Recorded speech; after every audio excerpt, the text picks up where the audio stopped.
Hello, my name is Norman. I'm a volunteer tour guide at Lauriston Castle in northwest Edinburgh. In this brief recording, I'll try to describe how the current building came into being, developing as it did over some 280 years between 1590 and 1870. A very brief background first. The estate is first mentioned in the Exchequer Roll of 1290, which was produced following the death of Margaret, Maid of Norway, who was technically Queen of Scotland for 4 years, though she never actually left Norway and was never crowned. At this time, the estate or policy was listed as belonging to the Crown. In 1330, the estate was gifted by charter to one John Tennant. Between that date and 1926, some 30 different families have owned Lauriston, and the original size of the estate has fluctuated significantly, mostly downwards, over that same period. We do know that a tower house existed on the estate in 1544. This was at the time of the rough wooing, when Henry VIII took exception to Scotland refusing to sanction a future marriage between Mary Queen of Scots, aged 2 at the time, and his son Edward, aged 7. The Earl of Hertford led troops north, where they sacked the abbey at Holyrood and then proceeded to Cramond to raise the tower house at Lauriston. The only part of that house remaining today is the well in the courtyard. Moving on to the building itself as we see it here. In 1590, the estate was owned by an Archibald Nape of Merkiston, and he commissioned the building of a tower house, as delineated in the maroon rectangle. L-shaped and very much typical of late 16th century country house architecture. Very little changes until the early 19th century, when the estate is owned by a Thomas Allen, newspaper proprietor and a mineralogist. His requirement was for a fashionable country retreat in the style of a small French chateau. To this end, he commissioned the prominent architect of his day, William Burn, to oversee the work. Burn's original idea involved pulling down Napier's house and starting with a blank canvas.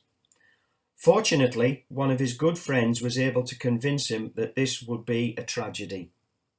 His friend, a certain Sir Walter Scott, won the day, and William Burn incorporated his design around the original building and mirrored one or two of the original design features, such as the turret window rooms at the corner of the building. See the amber rectangle on the drawing. The next owner to have a significant impact was Andrew Lord Rutherford, an advocate and MP for Leith. He commissioned another famous name from Scottish architecture, a William Playfair. Several internal modifications were made, as well as the addition of gabled porches to the west and south of the house. The porch at the main entrance holds the Rutherford crest, number 3 on the image, a mermaid with a mirror in hand, and the motto, "By sea and land." Possibly Playfair's main impact, with assistance from the Horticultural Society, was the landscaping of the grounds, planting some 400 trees, reducing the depth of the pond for safety, and enclosing the grounds on 2 sides with the perimeter wall. Playfair's porch is highlighted in pink.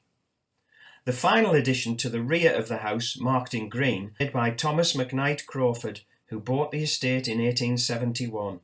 It was he who commissioned the addition of a second-storey extension above the kitchens and servants' quarters. The library. McKnight Crawford sold the property to the last owners, the Reeds, who made small modifications to the building, but their main contribution obviously is the splendid Edwardian interior, housing several important collections.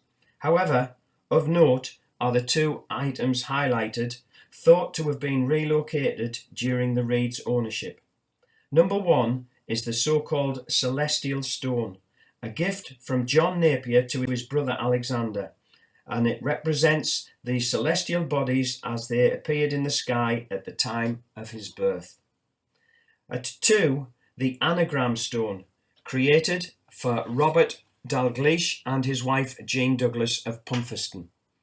They were both devout people and used their names to produce the message, "God is great and he is all our bliss."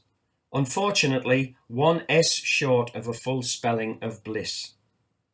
So that, briefly, is the history of the physical building you can see today. The interior, of course, is another tale for another day. Thank you.